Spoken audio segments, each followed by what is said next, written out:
You ask Tiger to solve. This deals with linear equations with one unknown. The final result is x equals 3.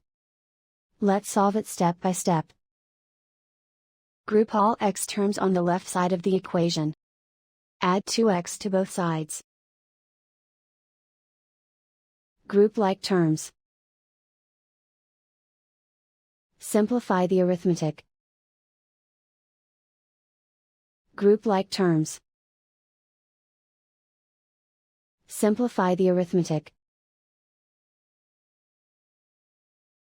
Group all constants on the right side of the equation. Add 2 to both sides. Simplify the arithmetic.